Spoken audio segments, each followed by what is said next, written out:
DJs and Not Jukeboxes, episode 7. We are back. Yeah.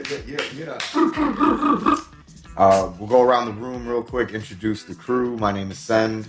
Everyone knows me as Mr. Beard Butter. I'm Artist, aka Not Big Once.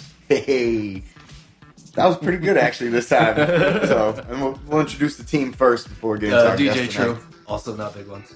And Big Once not here again. He just left. I think he lost his DJ hat at this point. Probably. Yeah, he misplaced it. He didn't lose it. He misplaced it. So. He's being a good husband. Too. No, yeah, he's a family man and a very he's good one one with the turtles right now. You know what I'm saying? So we appreciate him. But today's episode is surrounding something that we take very seriously here at the headquarters, amongst the team, amongst ourselves individually, and that's the kind of overall preservation of our culture and this whole DJ art and everything. So, True, this was kind of your, spearheaded idea for the show. So I'm gonna pass it over to you. Yeah. Well, how about introduce our let's so revolving around today's episode and the preservation of our culture, we have a guest that is perfect for this conversation. So I'll let him introduce himself this evening. What's up, everybody? It's King Hippo. Yeah. Welcome, sir. Welcome to DANJ headquarters, the shoebox, the podcast. The whole nine. We got the 90s wrestling vibes here for you. So yeah, I like this. This is a very relaxed atmosphere. Good, man. That's what I go for. That's what I try, man. Thanks for having me. I try for a very relaxing environment and vibration when people come here. So, all right. So, going back to the lead discussion, pass it over. Yeah, cultural preservation. Do you prefer Alex or do you want to be King Hippo today? I find that I have more. Mr. I get more friends stick when they call me Alex. So Alex is cool. All right, so. Cool. So we'll go government names today. Yeah. Stefan. Yeah. So we were having coffee a couple months ago. I was considering quitting my day job to kind of recommit to creative passions, and Alex had just made that jump himself after years of having the day job and working endless nights doing his events and DJing. But through that conversation, we started talking about cultural preservation in Chicago, just the rich music history that's here. Starting with blues and jazz in the early 1900s up through house music in the late 70s and 80s, and just the DJ culture that birthed. And noticing that there wasn't any sort of entity or collective or anything really that was preserving that beyond our own efforts of putting on events and trying to do cool shit in the city. So yeah, that's kind of where it all started. Yeah, nothing in the city, to the extent of like a city like Paris does for their culture, or their personality as a city, or a cultural being on the planet. Places like Japan have national treasures that are actual human beings, people that they consider masters of a certain craft. And they become a national treasure, and the government ensures that they're taken care of for the rest of their life, so they can create. I don't know if this conversation will lead down the road of what America is, and the lack of care for creativity. Go there. I mean, the orange person sitting in the Oval Office is cutting funding for arts. Which is gonna, spread across the country in a negative way. I mean, things like Channel 11 down to artist grants. Every little bit helps. So even to have that kind of stuff taken away is, it's short-sighted. I would say evil, because we're put on this earth, and we only have 60, 70 years apiece. So it occurs to me that we should all be enjoying our time and using our brains to like the maximum potential. And I believe creativity is one of the highest forms of thinking, because it creates all sort of new avenues for everybody. So it's something that needs to be nurtured. Would you say, like, for France and Japan being the example, that being so appreciative and supportive of the arts makes them better as a whole? And, with the flip of that being, America's kind of not that far-sighted, and, are we... Sure. I mean, if we're centered around capitalism, you want to talk about money. It's incredibly silly to take away the arts. You're limiting the amount of money that could be made, right? So if you want to look at it that way, let's look at Wicker Park, in the city of Chicago. So, anybody that's in the city and knows what Wicker Park once was, to the city and its like cultural scene. I mean, out of Wicker Park in the 90s came, like Tortoise and Smashing Pumpkins, and it was a thriving like artistic scene, and in capitalism's rush to like cash in on what's cool and happening, you go there now and rents have gone up so much, and like all these like crazy shops have gone in. There are no artists there. There's almost no memory of culture there. They put up this giant hotel there, or they made a hotel, within that around the Coyote building.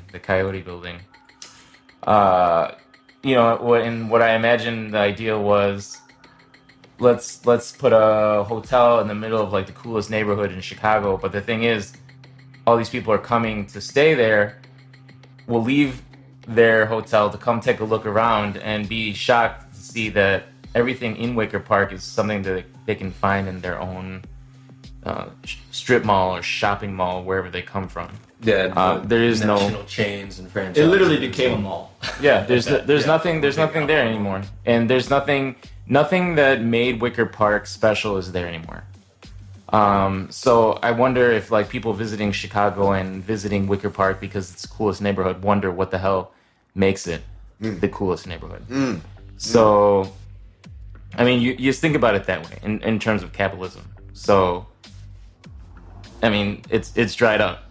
It's culturally bankrupt there, and then the city itself is on its way there.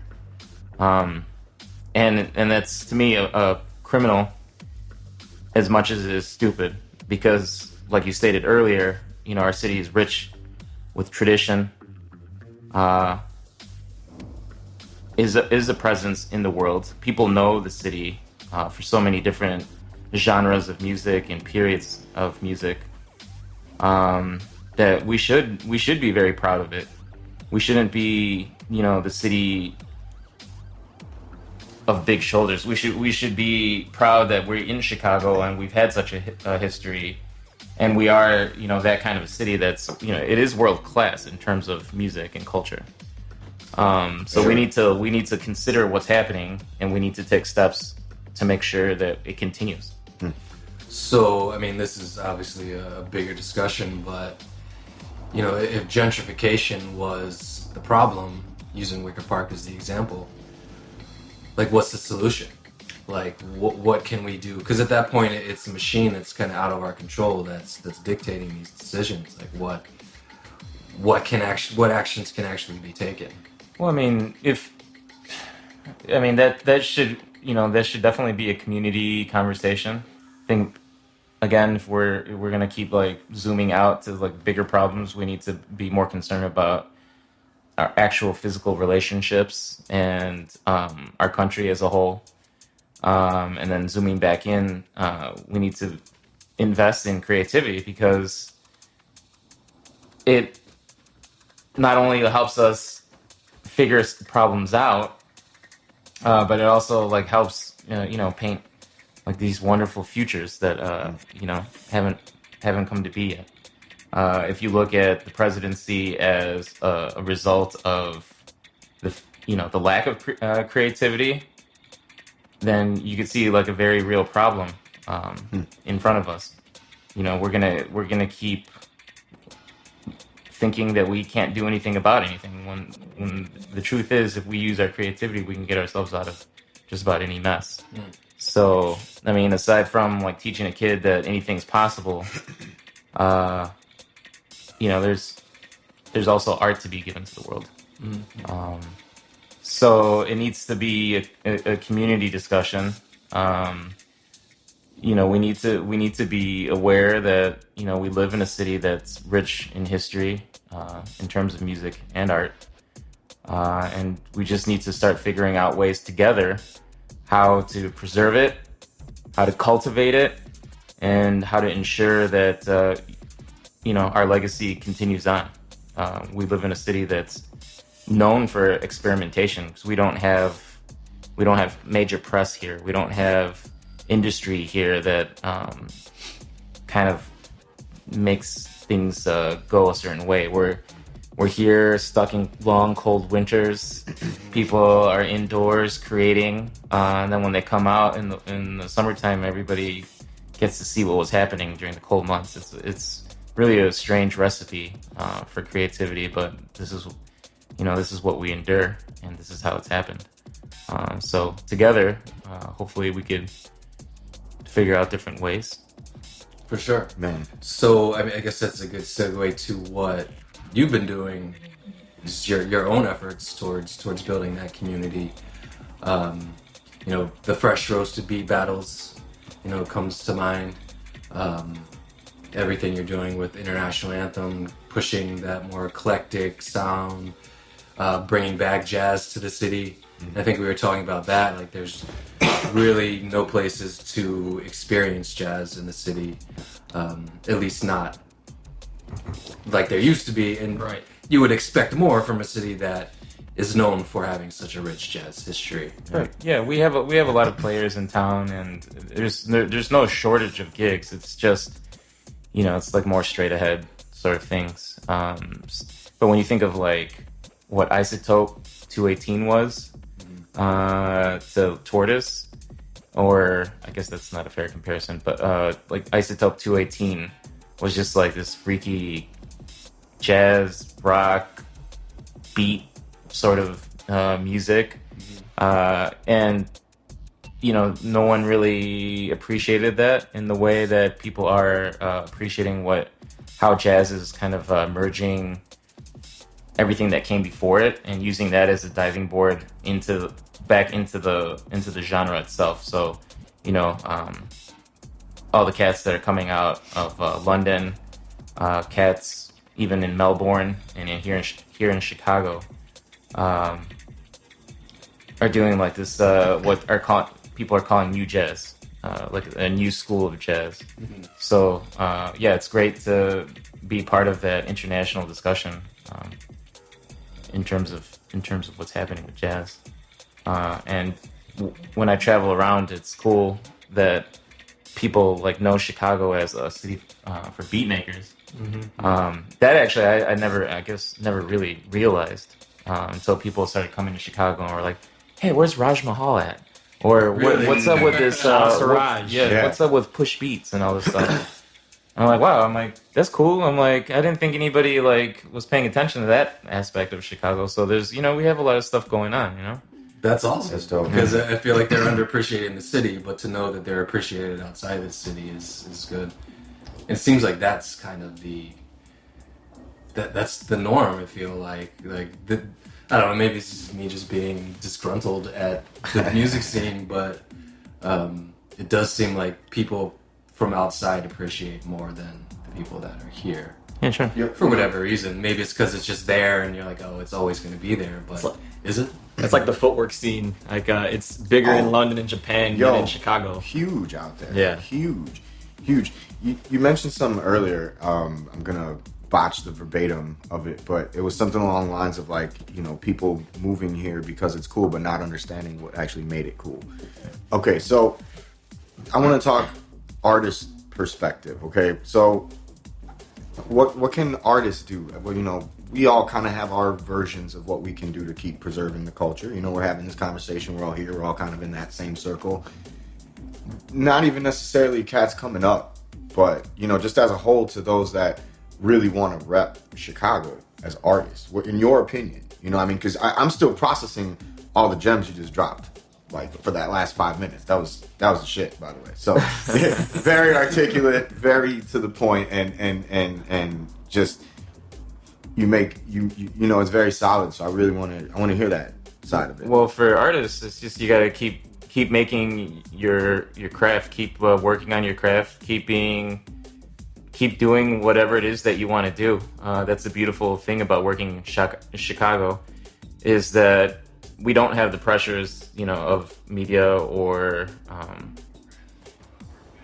you know, those industry like that. So we're left to our own devices, and the beautiful thing about that is you can create anything you want. So it's like we're not necessarily boxed into a mold or like exactly whatever. You could do whatever you want, and you should be doing whatever you want. That's what makes Chicago amazing. It's our experimental nature, and our crowds expect that. You know, a famous DJ from, you know, here or there can show up to Chicago, and then they'll play some house music, you know, and it's not what they're known for. Right. And that's the quickest way to get side-eye from people in Chicago. Hell yeah. And like, don't front. You know, just come and do what you do, because we respect people's arts here, you know, like we respect what people are doing and what makes them unique. So that's the beautiful thing about being an artist in Chicago. And the best thing you can do as an artist in Chicago is just to keep proving that over and over and over, because that's what makes our city special, and that's what actually moves art forward. We have so many talented people that leave Chicago, go to wherever else, you know, LA, New York, and then they blow the fuck up, and they start changing their scenes. If you think about the beat scene in LA, and I know a lot of those cats would be very upset for me to say this, but let's go. Let's talk. I would say that some of the germination occurred because of a seed that came from Chicago. And we're a hardworking class of people. We kind of know bullshit. So like when you go somewhere and it's kind of like relaxed, or, you know, they got something cool going on, all of a sudden Chicago ethic is put into the picture and things start changing. You know, so you can argue some of your best scenes in the last 10 to 20 years have been a result of Chicago influence. And no one really talks about that. So another thing, we talk about that in more detail. I got plenty of coffee to sip over here. Another thing you could do if you're a Chicago artist is remind people that you're not from wherever city you're in currently, and just remind them that your upbringing was in Chicago. Do us a solid. Do the city that gave you everything a solid, and just remind people that, you know, it's Chicago that has all the weird stuff, all the forward-thinking stuff, all the creative stuff. You know, if we remind people of that, you know, I would hope that people would want to come in and take part in the conversations that are happening here, you know, creatively. Why do you think we get so overlooked, you know, as a scene overall? Like, just like any scene that's kind of had its, like, you know, beginnings in Chicago. Why do you think we get overlooked when every other city's, like, you know, putting that in their world? We don't have media outlets here, and we don't have industry here. New York, Washington D.C., L.A., they have, you know, newspapers, TV stations, you know, magazines. They have industries built around entertainment. So that's that's a giant machine that feeds itself, which is really, really cool, and it's very desirable. In that the arts get funded by people that enjoy, like, having fun or creative endeavors. The other thing with Chicago, though, with us being, you know, blue collar and hard workers, we find it hard to justify spending a little bit on entertainment and, you know, going out and having fun. So there's kind of that working against us as well, because Right. then We're gonna artists insert a bunch of air horns on that. That's the air horn moment. artists, need to make money. Yes. So there's also that needs to be discussed when people are building together here in the city. Shows need to be priced accordingly. Definitely. Like we're still paying stuff that people were paying in the 80s for shows. Like a Chicagoan will pay, $5, no problem to get into a show. But if you ask them to pay more than $5, they have to really think about what it is. But then, Guilty. after $5, the price that a Chicagoan's okay with paying is $90. Because then your festivals are no problem. But what you're doing there is you're not helping an artist make money at the most crucial point that they need your help at. They need to know that you want them to keep making artwork, and they need the money to keep doing it. It's a livelihood at the end of the day. Right. Yeah. So those are the reasons, really. We just have this kind of it's a strange mix, man. We don't have people that are willing to invest in creativity or artistic endeavors, and then we don't have anybody reporting on it. So big scenes kind of come and go. Stuff that I was mentioning earlier, the scenes in London or Melbourne, getting a lot of attention, but those scenes, I would say, came out of Chicago in the 90s. It's like their artists grew up listening to the artists that came out of Chicago, and people like Jeff Parker, people like Tortoise, our DJs, and then they became influenced by it, and then they created whole scenes. So we don't have that attention here in Chicago. Nobody talked about what happened really in the 90s, other than the major artists, but they didn't talk about Chicago as an incubator. So it'd be great. I guess we're gonna jump right into solutions. It'd be great if we had journalists, not so concerned about paychecks as much. If you're getting paid to write articles for this or that publication about artists that are all over the world, you should take a hit and do your hometown a solid. Write about them. If you're in Chicago and you're proud of Chicago, you have a Chicago flag on your shirt, go out and support an artist here in the city. Either just go to a free show and tell them they're doing great, go to their Bandcamp, buy their stuff, go to events that groups like yourselves are putting together, and just keep supporting. Be proud. Be more proud of Chicago than fucking pizza and hot dogs. Hey. That stuff is great, but that's not think about the grand scheme of things. Or do you want to be known as a place that was creative and loved humanity, or do you want to be known as a place that fucking really got spirited about whether or not to put ketchup on a hot dog or not? Just think about think about priorities in life. It's a gem city tonight. I wasn't ready. I was not ready. This is great. I'm loving this. Well, it's we have to take it seriously. It's important. It's important for a lot of things. Well, go ahead. Look at the other. Let's look at the other side real quick. Do you think yes, I agree with the media is definitely a missing component when it comes to Chicago scenes being exposed. But do you think that the scene in Chicago kind of benefited with the lack of media? Yeah. That is the flip side to it. And I unfortunately don't know what the answer is if if we did have media here. I don't know what it would look like if we had a population of people that were ready to go out and hear shows. I don't know what it would look like here anymore. Yeah, definitely. But again, going back to building as a community and respecting what we have as a tradition, that being a tradition of experimentation, and built for the future, and building that stuff into the equation. then I mean we might have a fighting chance at, you know, just having like the coolest, most artistic people in the world.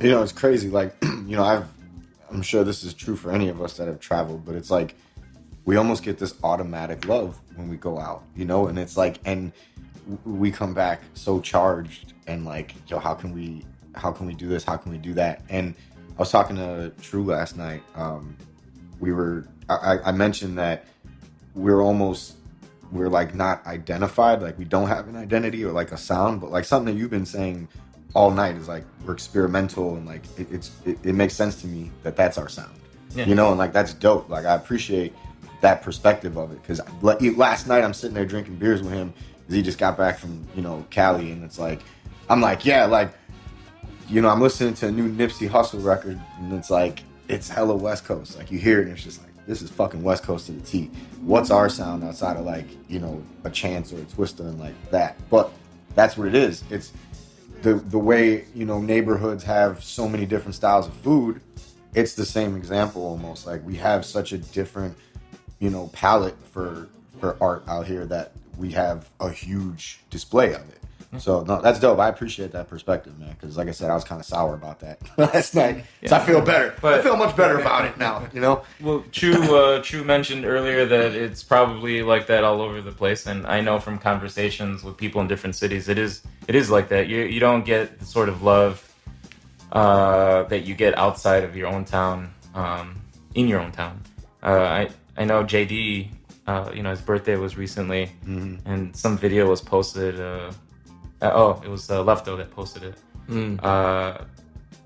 They were asking him about like traveling and stuff, and he was like, he says that if he like stayed in Detroit, he probably would have stopped making music.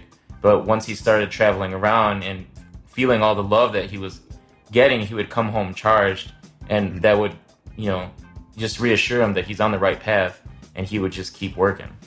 Yeah, you know, for sure. So we do, you know, that happens everywhere you are. I mean, Altered Tapes, that's my production project for anyone listening who doesn't know. AlteredTape.com. Get that in your library. You're lacking if you don't have it. We just dropped a Dr. Dre remix for Dre Day, and that night, a friend of mine who was in LA visiting sent me a video of it being played at some random art gallery out there.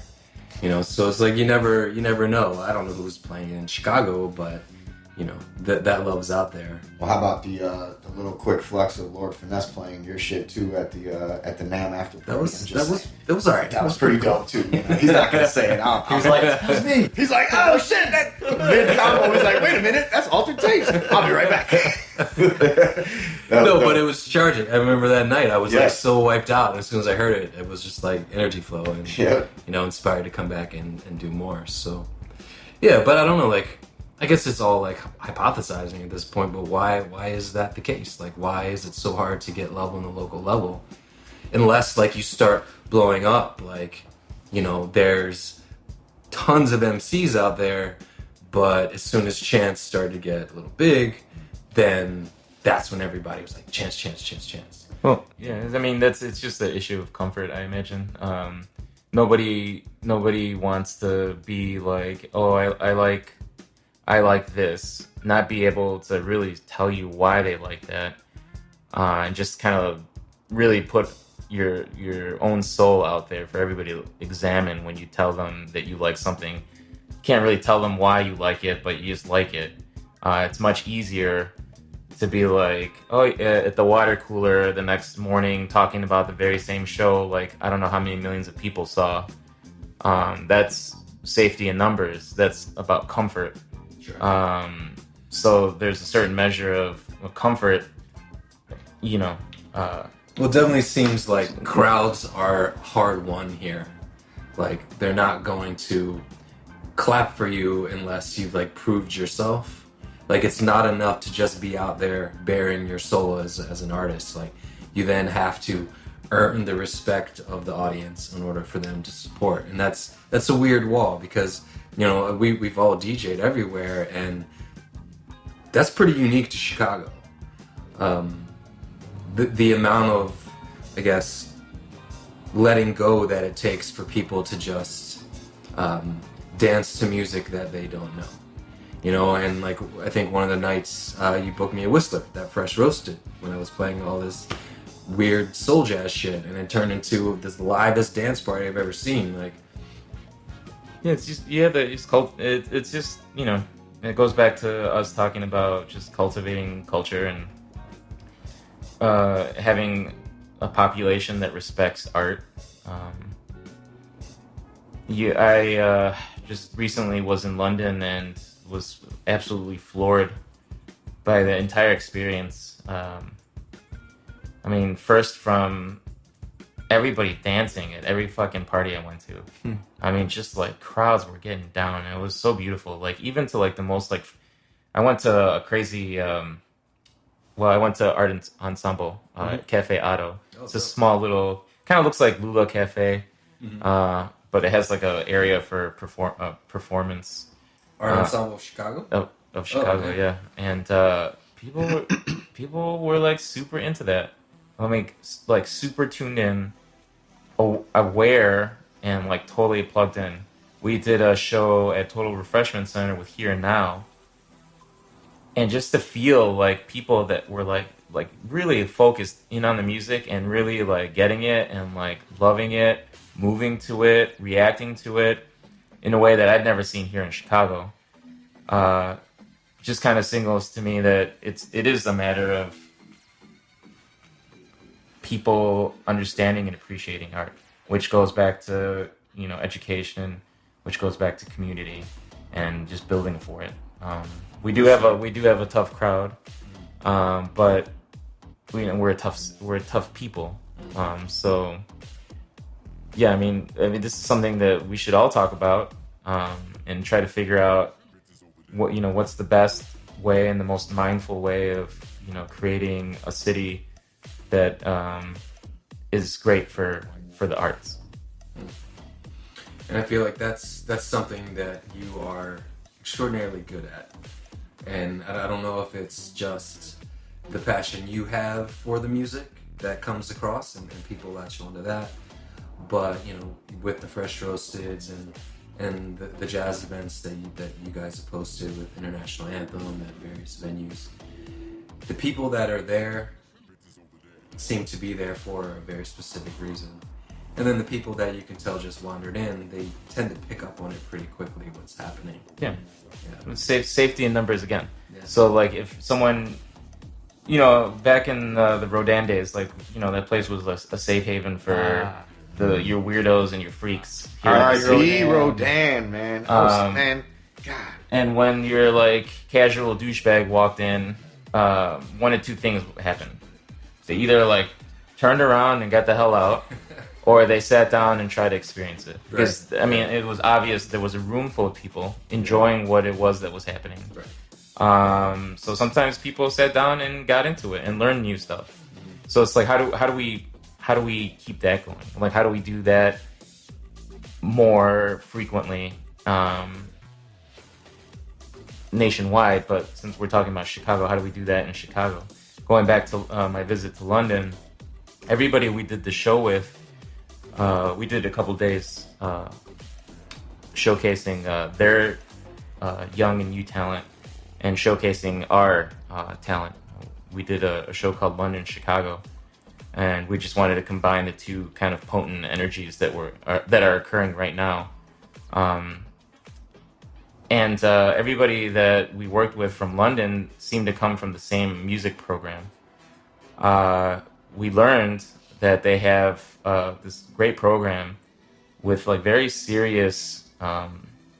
It's not like a school or anything. It's a place where people can go study music under people that are very passionate about music and art, and they've churned out an amazing amount of talented artists. It's incredible. I was completely in awe of how great their artists were, and was floored when I discovered that they all come from the same program. It's not even like a prestigious school or anything. It's a community program, And It's that's like going and down that's to Discovery Center and they're just making these world-class artists kind of thing. yeah. It's so beautiful. I'm like, how can we do that here in Chicago? Yeah. So, I mean, with our respective scenes, I think a very important thing to do is to reach out to young people, let them know first what you guys are doing, second what you hope to be doing, and then third, learn from them as well. Find out what's happening in their life and their brains, and see what's cool with them, and let there be an exchange. Don't fucking sit there thinking that you know more than them. Yeah, don't sleep on the youth. That conversation's important. Let that them, conversation's super important. And then once they start hearing what you guys are doing, seeing what what you guys think is cool, then things start to change, and then they're gonna remember you. And they'll come out later, or they're gonna be making like brand new music that goes against everything that we all understand and love, which is cool, right? Because that's the beauty of it. One of my dreams. Actually, I hope not to die before I see a brand new genre emerge. Because like I always think about like when rock and roll came out, or like when hip hop like happened, or like blues, or some like a genre that just changes everything from yeah that point forward. yeah, and hip hop happened, and then breakdancing and all this like. I mean, how many generations did it envelop? And how beautiful is that? And it's crazy to think about. I look at my nephew and I'm like, I kind of hope that one day he looks at everything I've done. It's like, fuck that shit. I'm gonna do it this way. Yeah. And all his friends are into that, and then they all do it, and then I get to see and feel like something brand new in this world. And that's what I'm talking about with just fostering and cultivating creativity, because that's possible. That's possible. It's just, we need to go out and meet people, and especially young people, and help them, Yeah. And Absolutely. And not to cut anybody off, I was just going to say that, that conversation with the youth is important, and a lot of artists fail to realize that, like, we're still big ass kids at heart. Like, we have so much fun with what we do. Yeah, that's a good point. And that's where the big connection is with the youth, I think. And I've just learned this within, my own lane, and, working with, high school kids recently. And like, I've done summer camps and all that, but like, I relate to these kids like crazy, and it's nuts because I'm a big ass child. At the end of the day, I'm responsible, but you know what I mean? Like, we're big kids. We have a lot of fun, and that's what it is. I'm learning so much from them, and they're in tune with, the circles that I run in, and like what I do now, and like, and they're the ones that are supportive. Like, those points have to be understood. All I'm doing is reiterating what you've said already, and it's super important that these conversations need to be had. And something that my homie Slade always says, he's like, there's this big brother theory out there where like people will big brother the shit out of you. And it's like, don't big bro people. Like, be a big brother or a big sister to somebody. Don't big bro them. Like fuck that. Like, I know for me personally, like, there were a lot of people that were older than me and in positions that helped me get to where I'm at. So I'm very grateful, and my way of giving back to that and fully thanking that is this full circle, spot that I'm in now. So it's like, it's super important. Those conversations need to be had. The dialogue needs to be created, and those connections need to be made, because the youth is essentially who will preserve what we've created. And like you said, someone's going to create that new genre. Someone's going to create music that's completely, unethical to us, but that's the beauty in it. That's really, weird is cool. Like, fuck that. Like, weird is awesome. Like, my hitters over at the program that I do, like, they're all so unique, and like, they've all had stories to tell me. Like, yeah, people call me weird, but it's like, they fucking love it. Like, because they get to just be themselves. One of the kids there has like 20 something piercings, and he's like super fucking proud of it. And like, every weekend on a Monday, he tells me like, I enhanced the gauge or like whatever. But like, he's a badass guitarist, and like, he's like, I don't know how to play hip hop guitar, and I'm like, there's no such thing. Just fucking wail out. And like, he's bringing in his own pieces of music that he's written, and I'm like, yo, holy shit, okay, cool. Like, and that's where I think that point like really comes into. So and there's in what's happening right now, you can find evidence of everything you just said. I mean, there's a tuba player out in London who, you know, for all these years, or these last 3 years, I've been listening to his records, and I thought that for sure it was like some sort of sample or some sort of like electronic device making this sort of bass sound. But when we did the shows in London, he was a fucking tuba player, and I mean, I don't know what kind of lungs this guy has, but I mean, he was playing for like an hour straight, and he was the sound, you know. That's so crazy. He became like a sample element. He became like the bass element of The chorus. this new jazz thing. So yeah, there is no, I don't know if there is actually a hip hop guitarist out there, but if there's a fucking electronic tuba dude out there, there's gonna be a fucking Yeah, right? So to that kid that you're talking about, keep doing it, man. You'll figure Shout out it to out, Raul, man. Fucking Hendrix learned how to play guitar upside down, right? Shit. Yeah, man. And shouts to Slot A, Yeah. who, you know, goes out of his way to provide platforms for people. And he really, you know, he's really doing it because, you know, he does these events and he has new talent that he's putting up. And, you know, with the help of Adad, they're streaming it online, each event. And people around the world get to see probably more people see it around the world than are in actually the room with them. You know, they have a Sunday night, which makes it Shout out to Beat Lo-Fi Social. it makes it difficult, but still, I mean, look at what creativity is allowing Slot A to do. I mean, he believes in other artists and believes in their art forms, and he found a creative solution to getting a bigger reach. You know, and if we keep cutting funding to, you know, to schools and to any sort of source of that's gonna help someone use their creativity, we're not gonna have people like Slade. We're not gonna have people like Raul. We're not gonna have, you know, Hendrix. We're not gonna have a brand new genre of music. I mean, if you think about just what hip hop did, I mean, it really fucking changed the world, man. Oh yeah. I mean, everything like advertising. I was gonna say clothing. America in general is a hip hop based culture. If you look at anything marketing based, it's somehow hip hop related. And if it wasn't for creativity, you know, that wouldn't have happened. Yep. Shout out to success through creativity. Yeah, man, it's the best. Yes. It's the best kind. It's the most rewarding kind. It's the most organic too. You know. It's the most organic.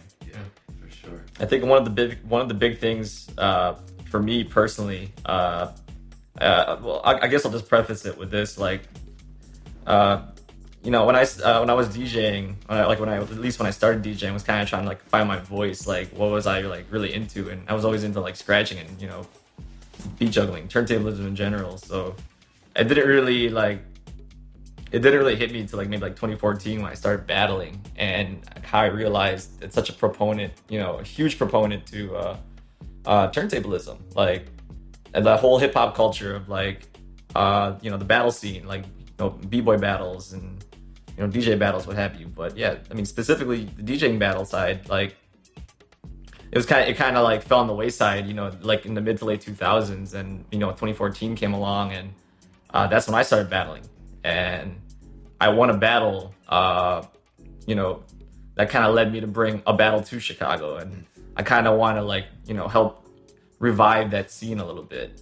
So that's kind of like where the conversation of, you know, bringing DMCs back to Chicago would have been, would be a huge thing, because up until, you know, 3 years ago, there hadn't been a DMC battle in Chicago for about, you know, 10, 11 years, which is crazy to me, because everyone, you know, it's funny, in that first year I started battling, like literally everybody would like ask me about, you know, all the classic, you know, staple Chicago battle DJs like Pumpin' Pete, Precise, and you know, Kiko, what have you. And yeah, like, you know, I kind of had it kind of like maybe not sad to talk about it. Like Pete's still doing, they're all still doing it in their own right, but Pete's the only one living in Chicago currently.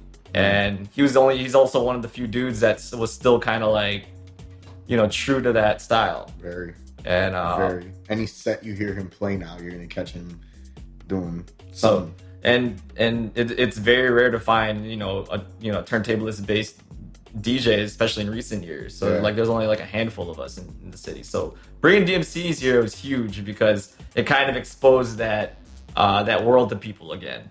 Especially the first year we did it. Yeah, that was huge because there were so many people in that crowd that that we all knew, that hadn't been to something like that. Like I had students that were coming out in particular, like from scratch, and just like, yo, this is the shit. Their only exposure to a DJ battle was like 3-style. Right. So like they were just like, yo, this is dope. This is the stuff I see y'all practicing at scratch, but like on a stage in like a battle element.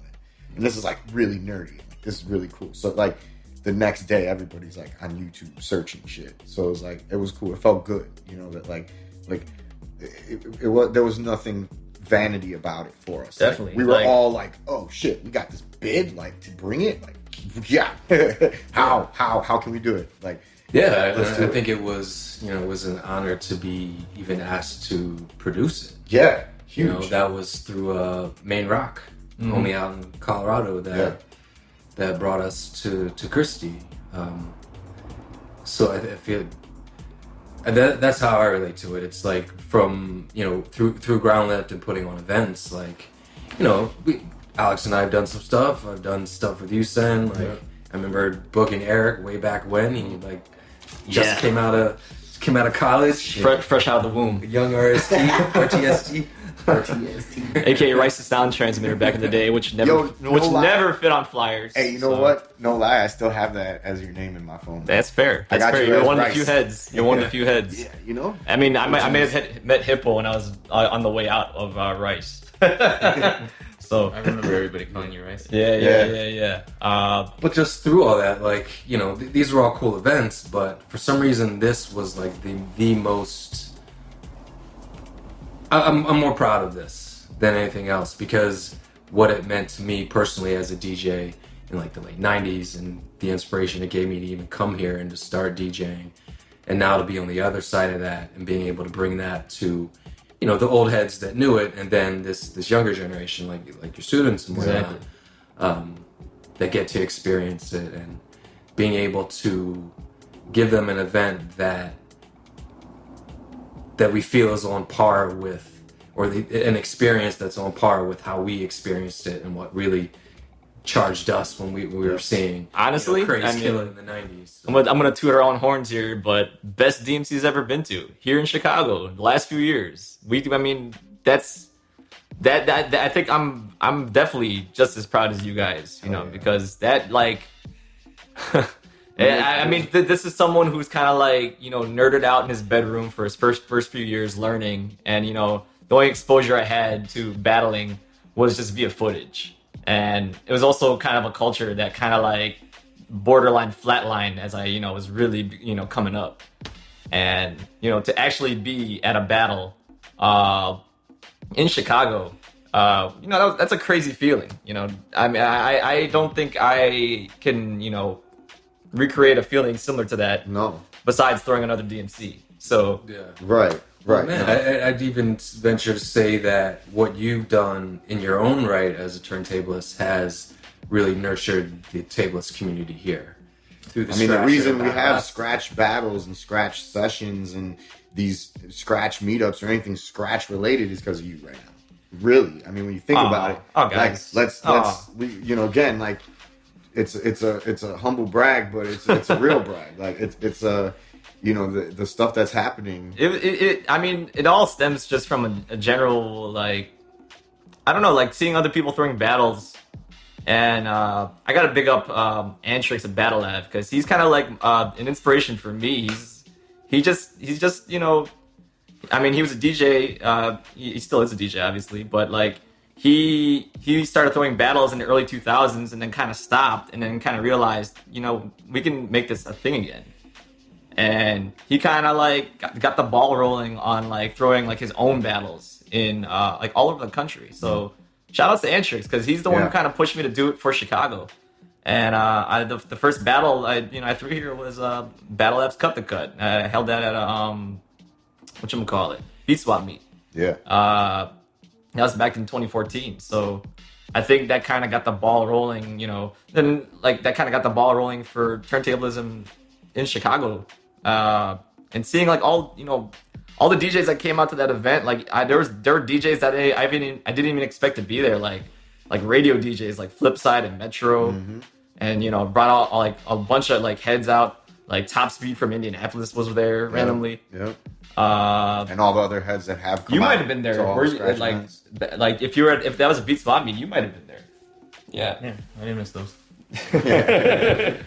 But that was, I mean, that kind of like it kind of brought the idea of getting DMCs back here. Like at least that kind of got the ball rolling. Like the conversation from Chicago to be, Oh, it totally set the stage. Yeah. I mean, I remember that Beat Swap battle and just being shocked at the amount of DJs that were out there. Like, I didn't realize that there were so many, outside of our own, like, close networks that were like, yeah, this is dope, and we're glad this is coming back. Like, there was a definite want for it.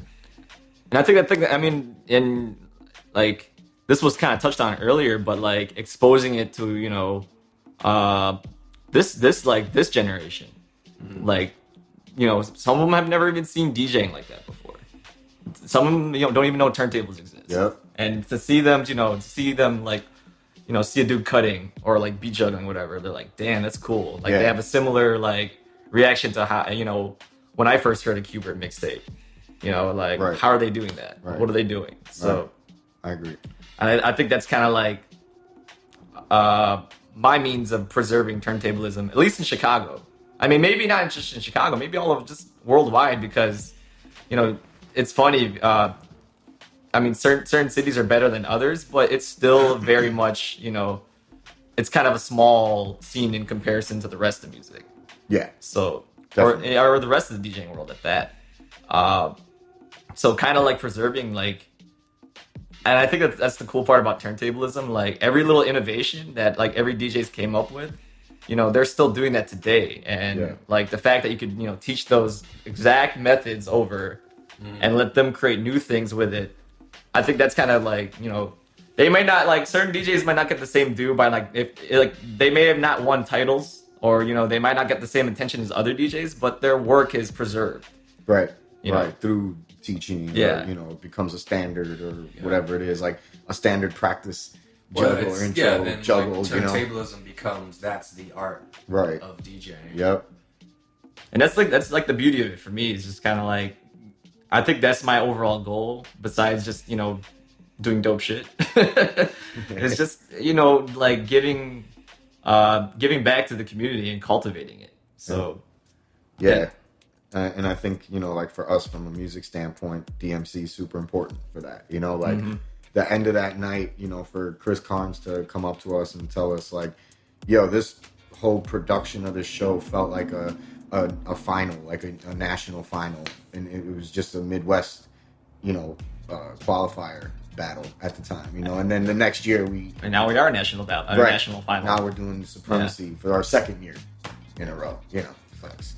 Third year on DMC, so no, and it feels good because, again, it just something that we've always, you get to a point as an artist, and I'm just speaking from all of our perspectives slightly, but you get to that point where you're like, how can I give back? How can I spread this out at a bigger thing? Because it's not about me anymore. Like it's you've come to that realization that you're a role player essentially. You have a role, and you have a talent, and you use that talent in whatever way it is to nourish and preserve and grow whatever it is that you're representing. And for us, DMC is huge, because we've talked on numerous podcasts, we've talked in just off air and on life shit, just like how much DMC played a role in what we do. Like DMC was the first exposure for me to what DJing actually was outside of like, the wedding and the music video shit when I was a kid,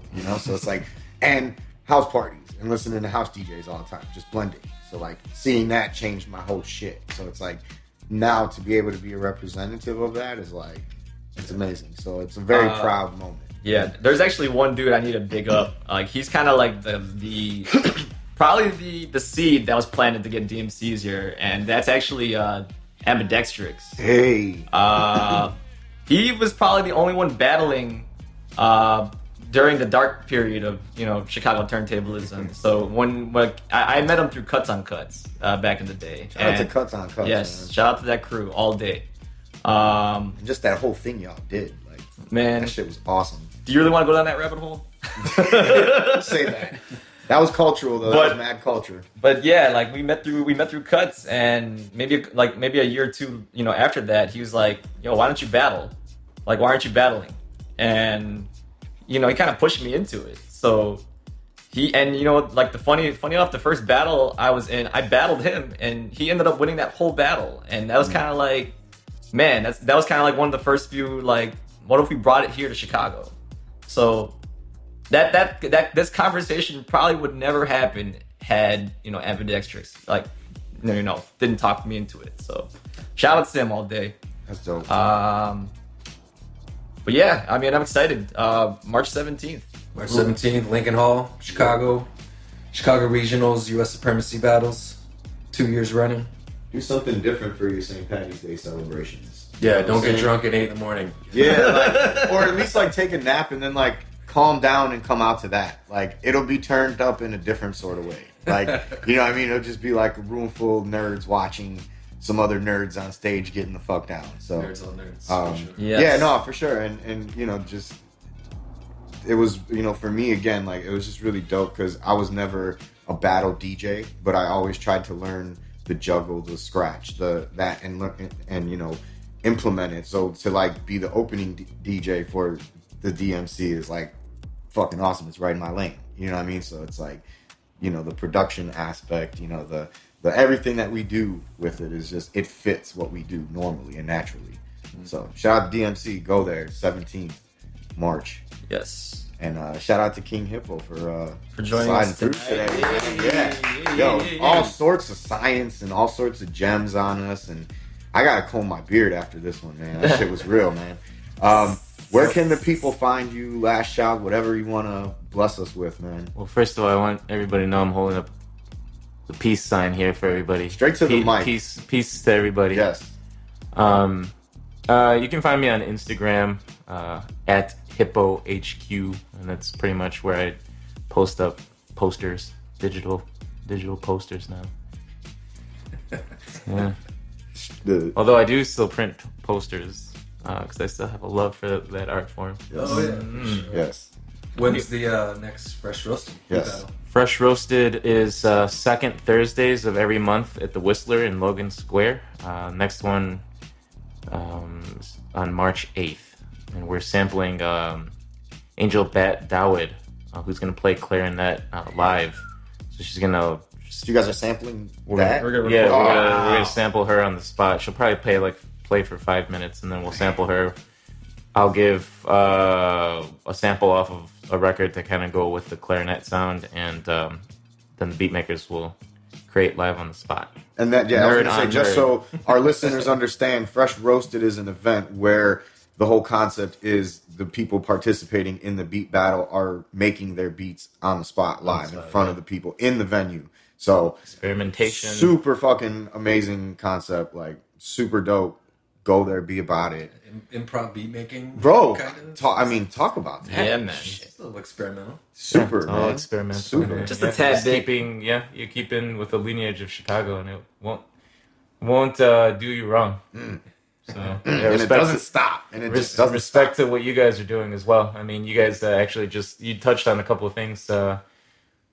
Seeing you'd never seen that kind of DJing before. It's just so it's important you keep doing these things as frequently as possible, and just kind of remember that during the dark time of scratching, like you said, is also the dark time of DJing. Period. Yeah, definitely. Because Definitely. the last 10 years of Chicagoans have enjoyed staycations, and the restaurant business has flourished, and DJs aren't the driving force behind an event anymore. They're primarily now playing background for your hospitality Needs. situations. So you don't get to see a DJ Flex. Get down. like that. So it's very important what you guys are doing, and I hope you guys have a lot of success continuing that. And just especially you said you're working with the youth, and that's incredible, man. So much love and respect to you guys, and thank you for